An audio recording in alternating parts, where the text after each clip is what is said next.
नमस्कार साथियों, जोश नेट जेआरएफ में आपका जो अपना प्लेटफॉर्म है, सबसे चर्चित प्लेटफॉर्म है जोश नेट जेआरएफ, उस प्लेटफॉर्म पे आपका बहुत बहुत स्वागत है साथियों। और अभी हम लोग जो देख रहे हैं वो हिंदी साहित्य के पेपर को देख रहे हैं। और ये जो पेपर है इसका कोड 20 होता है, ये आप लोग ध्यान पे रखेंगे। और ये पेपर 2 है, ये भी आपको पता होगा। और ये शिफ्ट 1 का जो क्वेश्चन पेपर है उसे अभी हम लोग देख रहे हैं। और इस सीरीज में हम लोग लेक्चर 4 को आज देखेंगे। और ये 2020 का जो पेपर है जून मंथ का, उसे हम लोग देखेंगे। तो इसी श्रृंखला में चलते हैं। तो तकरीबन इसमें जो है 2025, 24, 23, 22 और 21 जो प्रीवियस ईयर पेपर है, 25, 24, 23, 22 और 2021, इन सभी पेपर को डिटेल एनालिसिस किया गया है हमारे द्वारा। और तकरीबन इसमें PYQ से सिलेक्शन तक का जो टैगलाइन है, क्योंकि मेरा मानना है कि अगर आप इस 10 ईयर्स के पेपर को कर लेते हैं हमारे साथ, तो आपका वन टाइम में जेआरएफ और नेट होने की पूरी संभावना है। तो चलिए इसी श्रृंखला में ये आपको दिख रहे होंगे लेक्चर का क्लास, तो इसे भी जाइए, आप इंजॉय कीजिए। और इसी श्रृंखला में अगर आप देखेंगे तो ये हमारा लास्ट 60 डेज जेआरएफ बैच जो है, जो दिसंबर 2025 में जो एस्पिरेंट देना चाहते हैं एग्जाम, बिल्कुल उसमें इस पे बैच से जुड़ जाए। यहाँ पे पेपर 1 और पेपर 2 की कंप्लीट तैयारी आपको फ्री ऑफ कॉस्ट कराई जा रही है। और क्रैश कोर्स जो एस्पिरेंट जो है, मतलब अब जो रेस्ट टाइम बचा हुआ है, डेज बचा हुआ है, तो उसको अगर पढ़ना चाहते हैं तो आप इस बैच से जुड़ सकते हैं। क्रैश कोर्स इसमें बिल्कुल आपको टू द लाइन बिल्कुल पढ़ाया जाएगा, पेपर 1 और पेपर 2। और एक बड़ी बात साथियों, इसमें पेपर 1 जो है KVS मदान जो पुस्तक है, जो यहाँ पे आपको दिख रहा होगा, इस बुक को बहुत ही मतलब शॉर्ट लिस्टेड करके आपको फ्री हैंड लेक्चर में आसान भाषा में पढ़ाया जा रहा है। तो ये सबसे बड़ी बात है। और साथ ही साथ अगर आप जाएंगे, अगर हिंदी साहित्य के स्टूडेंट है, तो आप शुक्ल बैच को भी ज्वाइन कर सकते हैं। हिंदी साहित्य का इतिहास जो बहुत अच्छी चर्चित बुक है, यहाँ से क्वेश्चन NTA बार बार पूछते हैं, तो इसे भी आप भूलेंगे नहीं, इसे भी आप जुड़ सकते हैं। तो चलते हैं, देख रहे हैं कि यहाँ पे हमारे सभी क्लास लगे हुए हैं, तो जाइए इसे बिल्कुल चेकआउट कीजिए और देखिए और अपने साथियों को भी बताइए। तो आज इस श्रृंखला में हम लोग जो देखेंगे वो हिंदी साहित्य का जो क्वेश्चन है, क्वेश्चन पेपर में 20 क्वेश्चन को हम लोग देखेंगे। और इसमें जो है आपको जो भी आंसर बताया जाएगा वो आपके NTA के द्वारा जो वेरीफाइड आंसर की है उससे बताया जाएगा। तो साथियों, पिछली कक्षा में हमने 110 लास्ट क्वेश्चन देखा था, जिसका कि आप लोगों ने इस क्वेश्चन को NTA ने ड्रॉप कर दिया था। और साथ ही साथ अब हम चलेंगे 111 से क्वेश्चन 30 तक के क्वेश्चन को आज हम लोग देखेंगे। तो चलिए आज हम लोग इस क्वेश्चन को करते हैं। और देखिए ये 111 क्वेश्चन है, जैसा कि यहाँ पे लिखा हुआ है। तो आप लोग भी इसे पढ़िए और जवाब देने का कोशिश कीजिए अपने नॉलेज के अकॉर्डिंग और ट्रिक टेक्निक के अकॉर्डिंग। 111 क्वेश्चन देखिए, पढ़िए। निम्नलिखित में दलित आत्मकथाएं नहीं हैं। तो दलित आत्मकथाएं नहीं हैं, कौन सी नहीं है, तो देखेंगे 111 का जो है। तो साथियों, इस क्वेश्चन को हम लोग देख रहे हैं कि इसमें 4 ऑप्शन दिए गए हैं: आज के अतीत, तिरस्कृत, पानी बीच मीन प्यासी और मेरी पत्नी और भेड़िया। तो जैसा कि हम लोग जानते हैं कि दलित आत्मकथा में मेरी पत्नी और भेड़िया जो है, ये दलित आत्मकथा है, ये PYQ है, दलित आत्मकथा है ये। तो D तो नहीं, D मतलब दलित आत्मकथा नहीं है, नहीं पूछ रहा है। तो जिसमें D होगा वो तो आंसर नहीं होगा। तो 111 का जो है आयोग ने जो आंसर लिया है वो 4 लिया, यानी कि A और C। आज के अतीत और पानी बीच मीन प्यासी, ये दलित आत्मकथा नहीं है, ये भी दलित आत्मकथा है, आत्मकथा। तिरस्कृत और मेरी पत्नी और भेड़िया, ये दलित आत्मकथा है।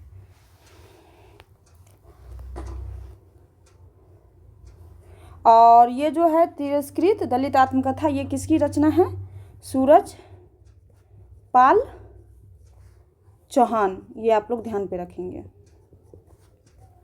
और मेरी पत्नी और भेड़िया, ये डॉक्टर धर्मवीर जी की ये रचना है। तो ये दोनों जानेंगे। और अब जानेंगे थोड़ा सा ये कि पानी बीच मीन प्यासी, ये किसकी रचना है, इसके बारे में भी हम लोग थोड़ा सा जानेंगे कि ये मिथिलेश्वर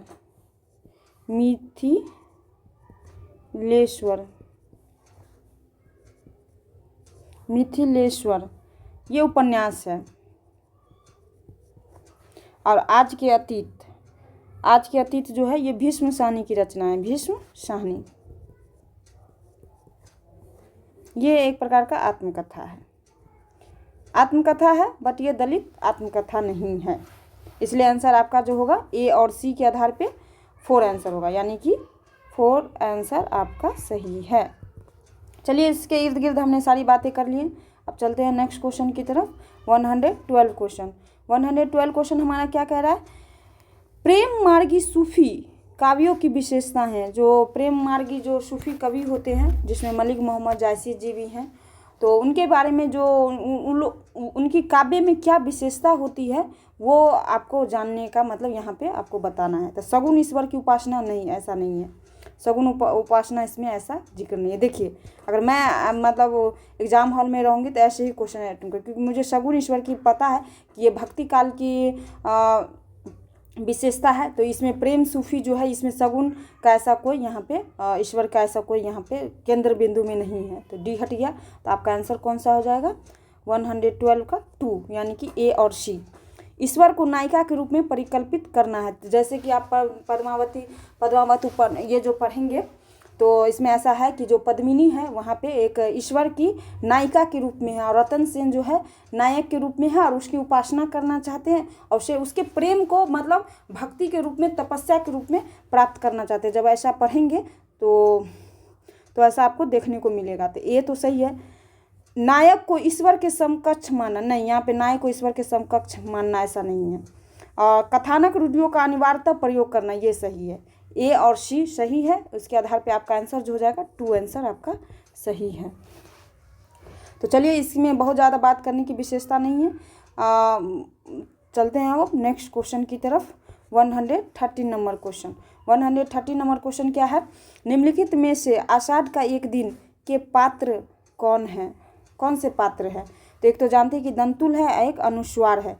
तो बी और सी के आधार पे आपका आंसर ये हो जाए। ये बहुत इजी क्वेश्चन है। दंतुल तो हम लोग जानते हैं कि दंतुल कौन थे? राजपुरुष थे। राजपुरुष। और अनुस्वार कौन थे? ये नाटक में अधिकारी है। नाटक में अधिकारी के रूप में है। अधिकारी। तो ये हम लोगों ने देखा। और तो बी सी तो जान गए। इसका आंसर आपका आंसर जो है 2 आंसर होगा 113 का। अब आप कहेंगे कि बताइए ये तो आषाढ़ का एक दिन के बारे में तो आपने जाना, ये किसकी रचना है? मोहन राकेश जी की रचना है। मोहन राकेश। काफ़ी अच्छी नाटक है ये, देखना चाहिए।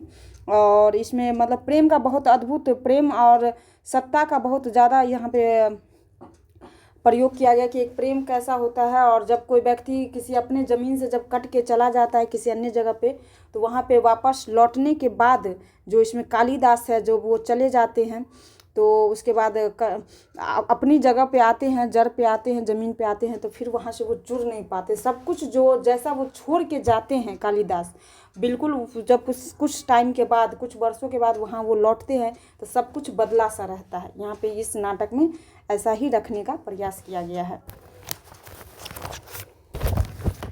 और इसमें जो ये है श्वेतांग और श्यामांग, ये मोहन राकेश की जो लहरों के राजहंस के पात्र हैं। लहरों के राजहंस, ये आप लोग ध्यान पे रखेंगे। और ये भी लहरों के राजहंस, लहरों के राजहंस के पात्र है। ये आप लोग ध्यान पे रखेंगे। और तो चलिए इतना तो हम लोगों ने जान लिया कि अब चलते हैं नेक्स्ट क्वेश्चन की तरफ। आज का 114 नंबर क्वेश्चन। 114 क्वेश्चन क्या कह रहा है? निम्नलिखित में से हजारी प्रसाद द्विवेदी की रचनाएं हैं। तो देखिए हजारी थोड़ी सी डेप्थ क्वेश्चन है, इसमें आप बहुत इत्मीनान से क्वेश्चन बनाइएगा। तो हजारी प्रसाद की जो रचना है ये साहित्य का मर्म है और मध्यकालीन धर्म साधना है, यानी कि बी और सी। आपका आंसर जो हो जाएगा वो 2 हो जाएगा, 114 का 2। और आप कहेंगे कि मैम बताइए कि इसका फिर कौन सा है? आधुनिक साहित्य सृजन और समीक्षा ये किसकी है? तो तो ये राम विलास शर्मा जी की रचना है। और भारतीय सौंदर्य बोध और तुलसीदास, ये किसकी रचना है? तो एक सेकंड साथियों,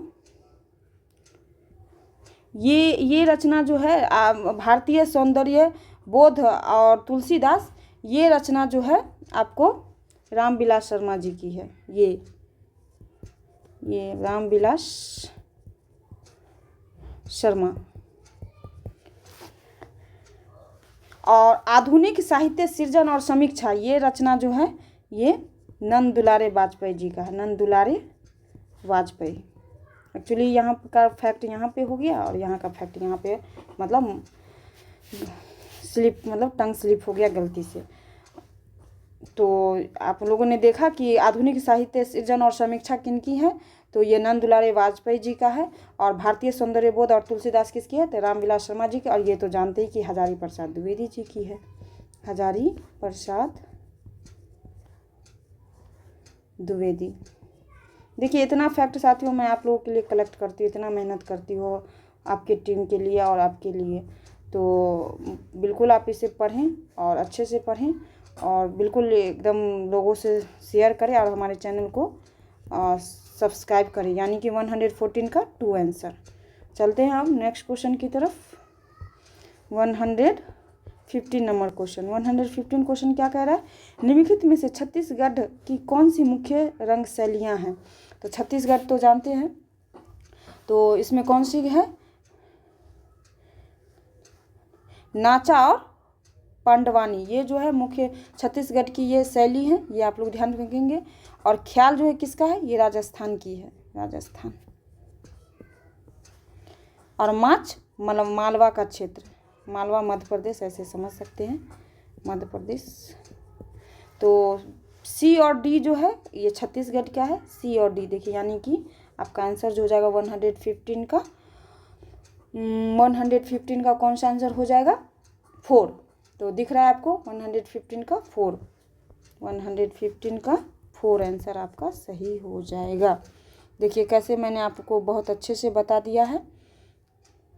इसको आप लोग शॉर्ट नोट्स बनाते चलेंगे साथियों, क्योंकि शॉर्ट नोट्स आप नहीं बनाएंगे तो कहीं ना कहीं आप एग्ज़ाम में जो एग्ज़ाम का जो 10 डेज या 20 डेज का दिन रहेगा फिर आप रिवीजन नहीं कर पाएंगे, तो फिर आपका परफॉर्मेंस फिर अधूरा रह जाएगा। 116 नंबर क्वेश्चन क्या कह रहा है? इसमें मैचिंग कह रहा है आपको करने के लिए। तो देखिए करिए, मैचिंग करिए, मैचिंग करिए। सबसे पहले तो आप राजस्थानी बताइए कौन सी होगी? राजस्थानी यानी ए का 4, मालवी।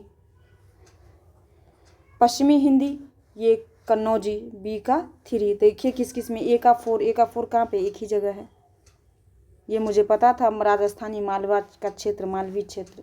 तो ए का 4, पश्चिमी हिंदी कन्नौजी, ये सब PYQ है, ये सब आपका PYQ है, ये सब PYQ है। और इससे पहले भी मैं डिटेल चर्चा आप लोग के लिए कर चुकी हूँ। और पूर्वी हिंदी छत्तीसगढ़ी यानी कि सी का 2, सी का 2 भी एक ही जगह है। बिहारी हिंदी भोजपुरी तो हम लोग जानते हैं कि भोजपुरी डी का 1, डी का 1 भी एक ही जगह है। अगर आप एग्जाम हॉल में रहते हैं तो बिहारी हिंदी जानते हैं कि भोजपुरी साइड में है, भोजपुर रीजन में है। तो यानी कि आपका आंसर जो हो जाएगा 116 का 1, 116 का 1, ये आंसर आपका सही हो जाएगा। तो चलते हैं आप नेक्स्ट क्वेश्चन की तरफ। 117 नंबर क्वेश्चन। 117 क्वेश्चन भी आपको मैचिंग कर रहा है। एक तरफ सूची 1 है, दूसरी तरफ सूची 2 है, आप मिलाइए। और एक तरफ आपके मतलब रचनाकार के नाम है, दूसरी तरफ उनकी रचना है। तो बताइए कौन सा होगा? तो देखिए सबसे पहले तो घनानंद का जो है ये विरह लीला है, यानी कि ए का 2, ए का 2 एक ही जगह है। और बोधा का विरह वारिस, बोधा का जो रचना है वो विरह वारिस, यानी बी का 3, बी का 3 भी एक ही जगह है। देखिए आपका आंसर मिल गया। एक भी फैक्ट अगर आपको पता है तो आपको बहुत इजीली बन जाएगा। अब पद्माकर जी का तो हम लोग जानते ही हैं कि जग विनोद। और सूदन का सुजान चरित, सी का 4। चलिए देखिए आपका आंसर मिल गया, बहुत इजीली तरीके से आपका आंसर मिल गया। इस तरह से आप लोग एक तरफ रचनाकार का नाम लिख लेंगे, दूसरी तरफ रचना लिख लेंगे और बिल्कुल मिला करके शॉर्ट नोट्स तैयार करते चलेंगे, क्योंकि जब तक आप शॉर्ट नोट्स तैयार नहीं करेंगे आपका एग्जाम तैयारी जो है अधूरी रहेगी। तो हम लोगों ने देखा कैसे 117 का आंसर जो है वो 2 आंसर है। तो चलते हैं नेक्स्ट क्वेश्चन की तरफ। 118 नंबर क्वेश्चन। 118 क्वेश्चन क्या कह रहा है हमारा? 118 नंबर क्वेश्चन कह रहा है, एक तरफ आपको सूची 1 दे दिया, दूसरी तरफ सूची 2 दिया, मैचिंग करके आपको आंसर, इस तरह के क्वेश्चन आपको अभी 5-6 क्वेश्चन मिलेंगे। तो विज्ञान गीता किसका है बताइए? विज्ञान गीता जो है ये केशव दास जी का, यानी कि ए का 3। देखिए ए का 3 कहाँ कहाँ पे है आपका? ये ऑप्शन कट गया, ये ऑप्शन कट गया, 2 जगह है ए का 3, ए का 3। या तो आंसर आपका 1 होगा या तो 4 होगा। और नवरस, नवरस का जो लेखक है ये सी का सेठ गोविंद दास, नवरस। तो सी का 1, सी का 1 देखिए अब एक ही जगह है, ये 4 है, तो आपका आंसर कौन हो जाएगा? 1। 118 का 1 आंसर। अब मिला लीजिए आप। बी का 4 ज्योत्सना का सुमिंद्रा नंदन पंत, और देव माया प्रपंच का देव, यानी डी का 2। देव से देव ऐसे याद रख सकते हैं, देव माया प्रपंच का देव, देव या देवदत्त, इसका देवदत्त भी नाम है, ये आप लोग ध्यान पे रखेंगे। तो चलिए हम लोगों ने जानकारी ले लिया। इसमें से आप कुछ भी 2-3 याद कर लीजिए जहाँ से क्वेश्चन बार बार आएंगे, और ये लास्ट बार बार पूछे जाने वाले क्वेश्चन है, PYQ से ही आपको क्वेश्चन बन रहे हैं, ये आप ध्यान में रखेंगे, स्मरण में रखेंगे, और बिल्कुल शॉर्ट नोट्स बनाते चलिए। इस तरह के अगर लेक्चर आपको पसंद आ रहे हैं तो बिल्कुल इसे लाइक करिए, शेयर करिए, सोशल मीडिया के जो भी ग्रुप में आप जुड़े हैं बिल्कुल एकदम बिना किसी लोक लाज के इसे शेयर करिए, क्योंकि अगर आप अच्छी चीज़ों को नहीं बढ़ावा देंगे तो फिर अच्छी चीज़ें मार्केट में नहीं आ पाएगी। अब बिल्कुल यूट्यूब के दुनिया में पहली बार ऐसा एनालिसिस किया जा रहा है, जैसा कि आप लोग देख भी रहे होंगे। आप चलते हैं 119 नंबर क्वेश्चन। 119 नंबर क्वेश्चन है, इसमें भी सूची 1 दिया है, दूसरी तरफ सूची 2 दिया है। आपको कह रहा है कि मैचिंग कीजिए आप लोग मैचिंग, जवाब दीजिए अपने कमेंट बॉक्स में। 119 का कवि वचन सुधा, ये तो जानते हैं कि भारतेंदु जी की रचना है, भारतेंदु हरिश्चंद्र की। तो ए का 3 देखिए कहाँ कहाँ पे है, ये आंसर आपका कट गया, ये आंसर आपका कट गया, क्योंकि यहाँ पे ए का 2 है, यहाँ पे भी ए का 3, ए का 3। और हिंदी प्रदीप से भी क्वेश्चन पूछा गया है, ये बालकृष्ण भट्ट जी की रचना है। तो हिंदी प्रदीप बी का 4 कहाँ पे है, यानी कि ये आपका आंसर जो हो जाएगा ये हो जाएगा 3, 119 का 3। और NTA ने भी इसी आंसर को सही माना है कि मतलब 119 का ये 3 आंसर आपका होगा। अब चलिए इसको थोड़ा सा देख लेते हैं। कवि वचन सुधा भारतेंदु हरिश्चंद्र जी, हिंदी प्रदीप बालकृष्ण भट्ट जी, और सी का 1 ब्राह्मण का प्रताप नारायण मिश्र, और डी का 2 जो बच गया कौन है, सदादर्श का लाला श्रीनिवास दास। देखिए इस तरह से आप लोग 1-2 भी फैक्ट अगर आपको पता है ना, 2 फैक्ट जो इसमें रहेंगे, 1-2 फैक्ट वो PYQ रिपीट रहेंगे, ये भी आप लोग ध्यान पे रखें। तो इस तरह के क्वेश्चन में आपको डरना नहीं है, बिल्कुल अच्छे से दिमाग से ध्यान से बिल्कुल तैयारी करनी है, और बिल्कुल क्वेश्चन रिपीट होंगे, ये सब रिपीटेड क्वेश्चन है, रिपीटेड क्वेश्चन है, ये ध्यान पे रखेंगे, सब PYQ है। तो चलते हैं अब नेक्स्ट क्वेश्चन की तरफ। 120 नंबर क्वेश्चन, ये भी मैचिंग वाले क्वेश्चन है। एक आचार्यों को उनके कालखंड के साथ सुमिलित कीजिए। एक तरफ सूची 1 है, दूसरी तरफ सूची 2 है। एक तरफ मतलब आचार्य के नाम दिए गए हैं, दूसरी तरफ आपको इसके टाइम पीरियड दिए गए हैं, मतलब ईस्वी दिए गए हैं। तो आप बताइए कि कौन से होंगे, बताइए।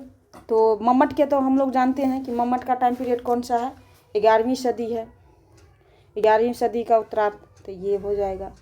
और भामा का कौन सा है, तो भामा जो है ये 6ठी सदी का है, यानी कि ए का 3 देखिए एक ही जगह है। आपका आंसर जो हो जाएगा 120 का 4 हो जाएगा। मम्मट का 11वीं सदी का उत्तरार्ध, भामा का 6ठी शताब्दी का मध्यकाल, और शंकुक का हो जाएगा 9वीं सदी, और विश्वनाथ का 14वीं सदी। सबसे लास्ट में जो है विश्वनाथ जी है, ये ध्यान पे रखेंगे, डी का 1। तो आपका आंसर जो है 120 का जो हो जाएगा 4 आंसर हो जाएगा, 4 आंसर। बिल्कुल, ये अगर आपको मोटा मोटी भी जानकारी हो कि सबसे लास्ट में कौन आचार्य है तो आप इजीली क्वेश्चन सॉल्व कर ले जाएंगे। विश्वनाथ जी का 14वीं सदी है, डी का 1। देखिए अगर इससे भी आपको आता है तो आप क्वेश्चन के बहुत इर्द गिर्द चले जाएंगे। तो चलिए अब नेक्स्ट क्वेश्चन की तरफ हम लोग बढ़ते हैं। इसमें बहुत ज़्यादा बात करने की आवश्यकता है नहीं, इसलिए मैं आगे बढ़ रही हूँ। 121 का क्वेश्चन, इसमें भी आपको सूची 1 दिए हैं, दूसरी तरफ सूची 2 दिया, मैचिंग वाले क्वेश्चन है। निम्नलिखित वर्ण्य विषय को उससे संबंध उपन्यासों को सुनती, मतलब एक तरफ तो उपन्यास के नाम दिए गए हैं यहाँ पे, और दूसरी तरफ उसके क्या क्या विषय है, किस विषय पे ये कहानी मतलब उपन्यास लिखे गए हैं, इसमें आपको जानकारी मतलब। तो सबसे पहले तो ये जानिए कि नाच्यो बहुत गोपाल जो है, ये मुझे पता है कि ये दलित जीवन पे लिखा गया है, यानी बी का 3। दलित जीवन यहीं पे है, और जगह तो है नहीं। बी का 3 देखिए कहाँ पे है, बी का 3 2 जगह है, यानी कि ये ऑप्शन और ये ऑप्शन आपका कट गया। और समय सरगम, समय सरगम जो कृष्णा सोबती जी की रचना है, ये वृद्ध व्यक्तियों के जीवन पे है। वृद्ध व्यक्ति जो मध्य मतलब उच्च मध्य मिडिल क्लास की जो वृद्ध व्यक्ति है उसके जीवन पे है समय सरगम, यानी कि ए का 4। तो ए का 4 किस में, इसमें है। देखिए 2 ऑप्शन हमें आ रहे थे तो आप क्वेश्चन के हम नज़दीक आ गए, यानी कि 121 का 3। अब और देख लेते हैं, ए का 4, बी का 3, सी का 2। सी का 2, पंजाब पर अंग्रेजों के आधिपत्य और ईस्ट इंडिया कंपनी की लूट खसोट का चित्रण, ये जो है सी का 2, मयास दास की मारी, मयास दास की मारी। और पटना के महिला छात्रावासों में पनपने वाले भ्रष्टाचार और स्त्रियों के काम शोषण का चित्रण, ये प्रति परिकथा जो फणीश्वरनाथ रेणु जी की रचना है। तो डी का 1 तो देख लिया हम लोगों ने। और साथ ही अगर आप ये जानना चाहते हैं कि नाच्यो बहुत गोपाल ये किसकी रचना है, मैं थोड़ा सा इस पे ये भी बता देती हूँ। नाच्यो बहुत गोपाल ये रचना किसकी है, ये रचना जो है इसमें मैं इसलिए बता देती कि ये यहाँ से क्वेश्चन पूछे जाते हैं। नाच्यो बहुत गोपाल ये दलित जीवन पे तो है ही, ये अमृत लाल नागर जी का है, अमृत लाल नागर, ये आप लोग ध्यान पे रखेंगे। और समय सरगम तो जानते हैं कृष्णा सोबती, ये तो बताने की आवश्यकता ही नहीं है, आपको पता ही होगा। इतनी बार मैंने आपको इसके साथ शेयर किया है कि अगर मेरा कंप्लीट क्लास भी अगर आप देखेंगे तो आपको बहुत जानकारी मिल जाएगी, इसलिए इसे कि क्लास को आप देखिए, दोस्तों को बताइए और बहुत अच्छे से मतलब पढ़िए। ये 1 टाइम में आपका JRF होने की संभावना है। और ये मयादास की मारी जो है ये भीष्म साहनी की रचना है, भीष्म साहनी, ये आप लोग को पता होनी चाहिए। और पटना प्रति परिकथा तो ये जानते हैं फणीश्वरनाथ रेणु जी की, फणीश्वरनाथ रेणु जो है मतलब आंचलिक उपन्यास लिखने के लिए मतलब प्रसिद्ध है, तो वो बिहार के रीजन को बहुत अच्छे से मतलब आधार बनाई है। तो पटना यहाँ से भी आप समझ सकते हैं कि पटना जो है डिस्ट्रिक्ट जो है ये बिहार का ही एक राजधानी है, तो उससे भी आप पकड़ सकते हैं। तो चलते हैं नेक्स्ट क्वेश्चन, यानी कि जो 121 का आंसर जो है वो 3 होगा। यहाँ पे मैं इसलिए लिख देती हूँ कि आप लोग कंफ्यूज ना करें। 122 क्वेश्चन, 122 क्वेश्चन क्या कह रहा है आपका कि इसमें भी आपको सूची 1 और सूची 2 मैचिंग करना है। तो ये बहुत हल्की क्वेश्चन, इसको बहुत अच्छे से बनाइए। तीसरी कसम कौन है, तीसरी कसम क्या है, आंचलिक तत्व है यहाँ पे, फणीश्वरनाथ रेणु की रचना है और उसमें आंचलिकता होती है, उन्हीं के लिए वो फेमस ही हैं वो लेखक। तो बी का 3 देखिए कहाँ पे है, बी का 3 2 जगह है, ये कट गया और आपका ये कट गया, या तो आपका आंसर 2 होगा या तो 4 होगा, 2 जगह है बी का 3, बी का 3। अब देखिए और कुछ, वापसी जो है वापसी, और लगाइए कुछ आप लोग भी दिमाग लगाइए। वापसी जो है ये पारिवारिक उपेक्षा और अप्रासंगिकता को मतलब यहाँ पे विषय बनाया गया है। ए का 4 किस में, इसमें है। देखिए 2 आंसर आपको अगर पता है तो बहुत इजीली आप क्वेश्चन सॉल्व कर ले जाएंगे। अब चलते हैं नेक्स्ट। ए का 4 वापसी का पारिवारिक उपेक्षा और अप्रासंगिकता, तीसरी कसम में आंचलिक तत्व है, और शी का 2 माया दर्पण, माया दर्पण में नारी स्वतंत्रता का बात है। और परमात्मा का कुत्ता, ये नगरीय जीवन, कुत्ता कौन पालता है, जो नगरीय जो लोग हैं, मतलब हाई मिडिल क्लास जो लोग हैं, तो उसको कहते हैं, मतलब कुत्ता वो पालते हैं, तो उसको नगरीय जीवन की त्रासदी का बात है यहाँ पे, परमात्मा का कुत्ता। तो डी का 1 ऐसे भी आप लोग ध्यान पे रख सकते हैं। तो चलते हैं अब, इसमें तो आपको हो गया कंप्लीट। और थोड़ी सी अगर आप हमें आज्ञा दे तो मैं इसमें थोड़ी सी आपको डिटेल चर्चा करूँ आप किसके साथ, किसकी रचना, कौन कौन से इनके लेखक हैं। तो माया दर्पण जो है, ये माया दर्पण के जो लेखक है, एक सेकेंड, माया दर्पण के जो लेखक है कौन सा है, ये निर्मल वर्मा। आप लोग बनाते चलिए शॉर्ट नोट्स। और परमात्मा का कुत्ता का लेखक कौन है, ये जो है मोहन राकेश। यहाँ पे लिख देती हूँ कि जल्दी आपको कंप्लीट हो जाएगा। परमात्मा का कुत्ता, मोहन राकेश।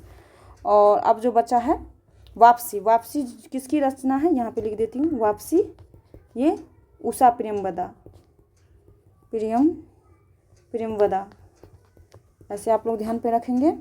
और परमात्मा का कुत्ता हो गया, माया दर्पण भी आप लोग जान गए, 3 तो हो गया, एक कौन बच रहा है, माया दर्पण वापसी। तीसरी कसम तो जानते हैं कि फणीश्वरनाथ रेणु जी की, तो ये तो बताने की आवश्यकता ही नहीं है। तो चलते हैं अब नेक्स्ट क्वेश्चन की तरफ, यानी कि आपका 4 ऑप्शन जो है सही है।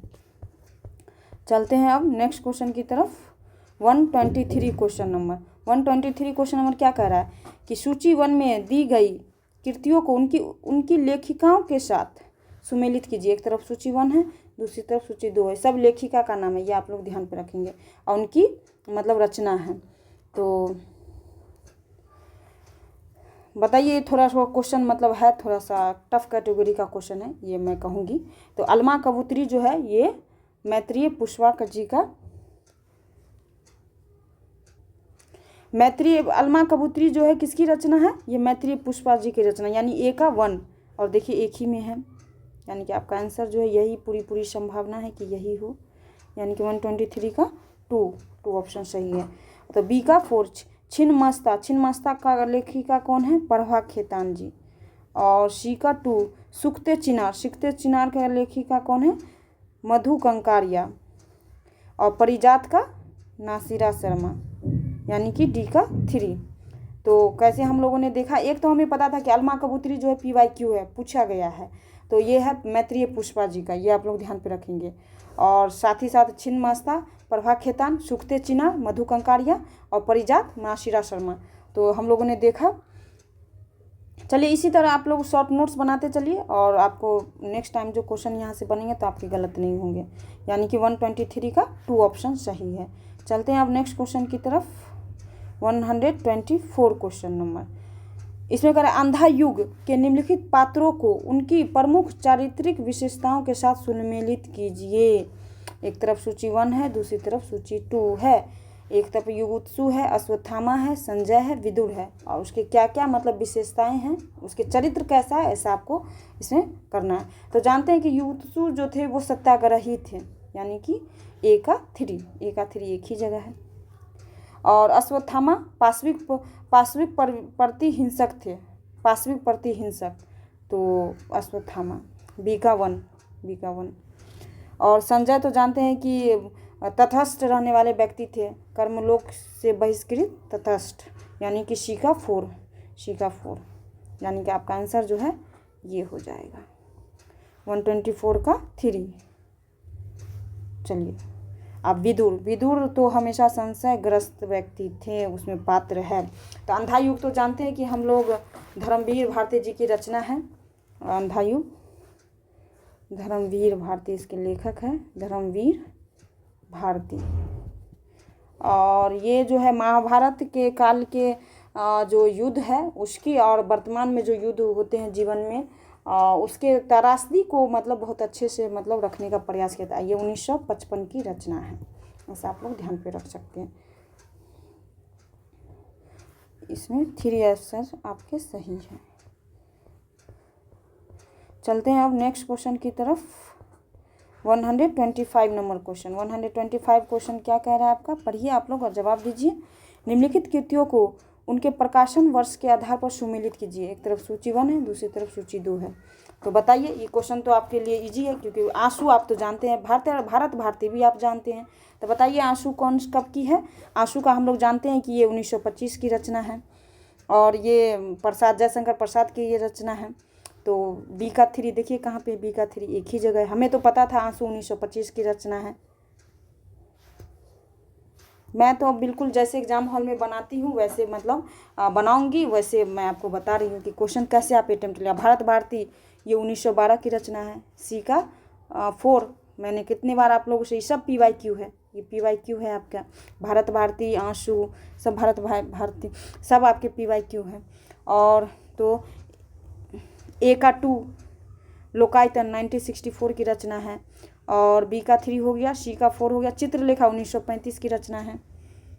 अब सब इतना अगर आप जान गए हैं तो सबके मतलब लेखक के नाम जान लीजिए तो और बेस्ट।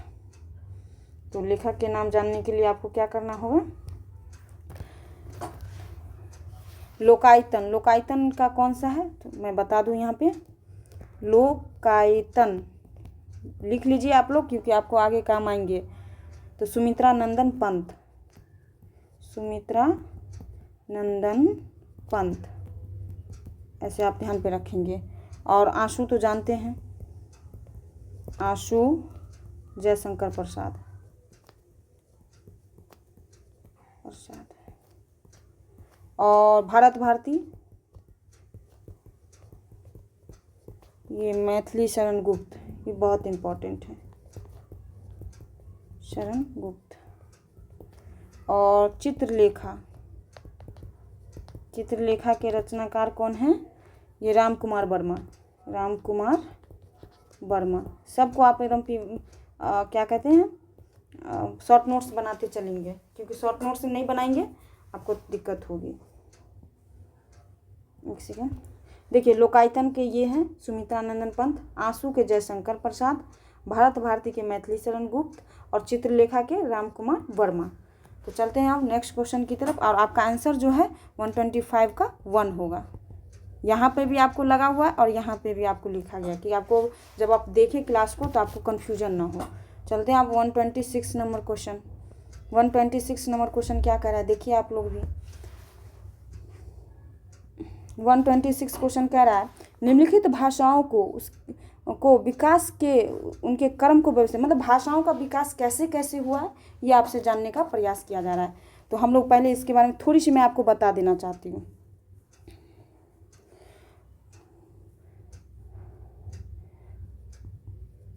प्राकृत, शौरसेनी, शौरसेनी, पूर्वी हिंदी, देन आफ्टर वर्तमान हिंदी या पश्चिमी हिंदी, वर्तमान हिंदी आप लगाइए। प्राकृतिक को पाली भी कह सकते हैं आप, पाली।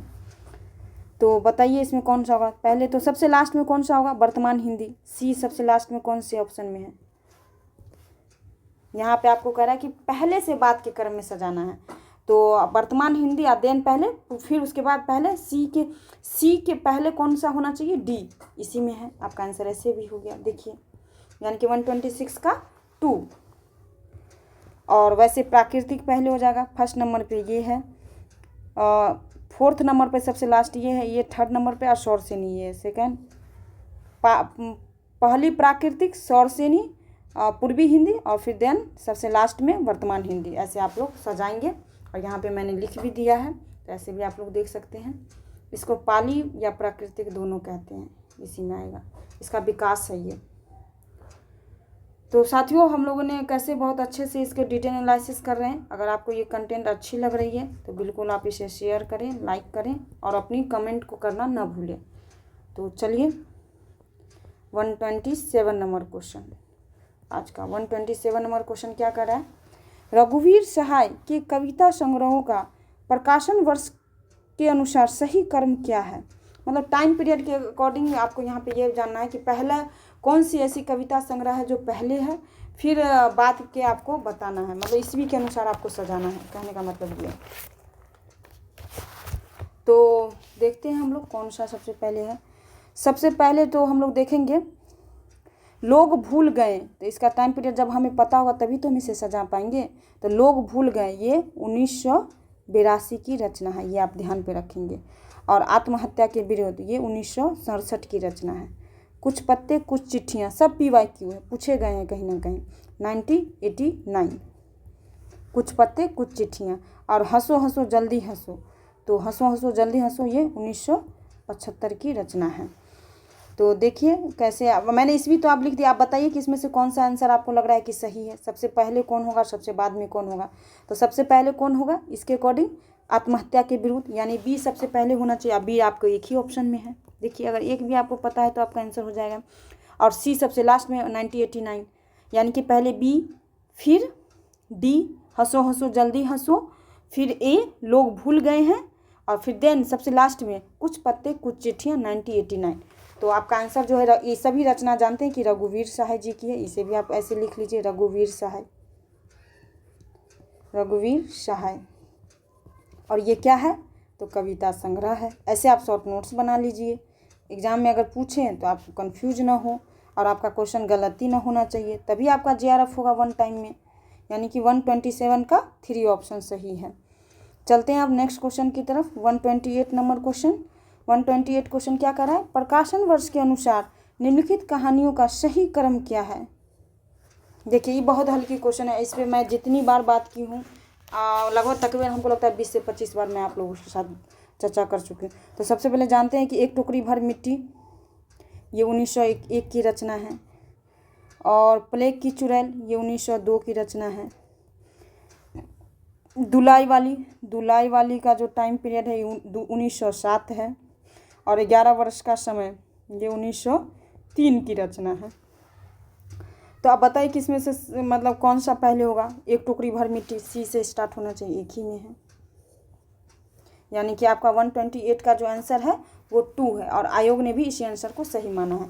और देखिए पहले एक टोकरी भर मिट्टी है 1901, फिर प्लेग की चुड़ैल 1902, और फिर 11 वर्ष का समय 1903, और दुलाई वाली 1907। तो ऐसे आप लोग ध्यान पर रख सकते। और देखिए इतना तो हम लोग जान लिया। अब इसमें ये भी जानिए कि इसके लेखक कौन हैं। दुलाई वाली तो हम लोग जानते हैं बंग महिला या राजेंद्र भाला घोष, ये इनका नाम है बंग महिला। 11 वर्ष का समय तो ये तो हम लोग जानते हैं कि रामचंद्र शुक्ल जी की ये रचना है, रामचंद्र शुक्ल, इसको तो हम लोग भूल ही नहीं सकते हैं। एक टोकरी भर मिट्टी ये माधवराव सप्रे।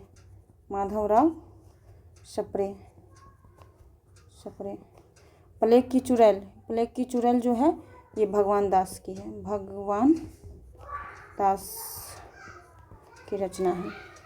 चलिए हम लोगों ने इसमें बहुत डिटेल बात कर लिया। 128 का जो आंसर होगा ये 2 आंसर होगा। देखिए इतना डिटेल बताइए कौन किसी पूरे यूट्यूब के दुनिया में मतलब ऐसा यूनिक मतलब एनालिसिस किया जा रहा है। अगर फिर भी इस मतलब चैनल को आप लोग सपोर्ट नहीं करते हैं तो कहीं ना कहीं ये बहुत दुख की बात है। तो देखते हैं 129 क्वेश्चन क्या कह रहा है। तो आज का ये सेकेंड लास्ट क्वेश्चन है, प्रकाशन वर्ष की दृष्टि से निम्नलिखित कविता संग्रहों का सही अनुक्रम है। तो सही अनुक्रम क्या है, परिमल 1930, पहले तो इसका ईस्वी जान लेते हैं। लहर 1933 की रचना है। ग्राम्या 1940 की रचना है।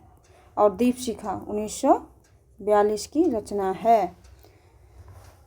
अब सजाइए कि कौन सा पहले होगा। तो परिमल पहले होगा, इसमें तो बिल्कुल क्रोनोलॉजी में ही दिया गया है। परिमल 1930, लहर 1933, ग्राम्या 1940 और दीपशिखा 1942। तो यानी ABCD बराबर है। 129 का जो आंसर होगा वो 2 होगा। और आंटिया ने भी इसी आंसर को सही माना है। तो अब थोड़ा सा ये जान लिए हैं। तो परिमल जो रचना है ये निराला जी की रचना है, निराला, सूर्यकांत त्रिपाठी निराला। और लहर जो है जयशंकर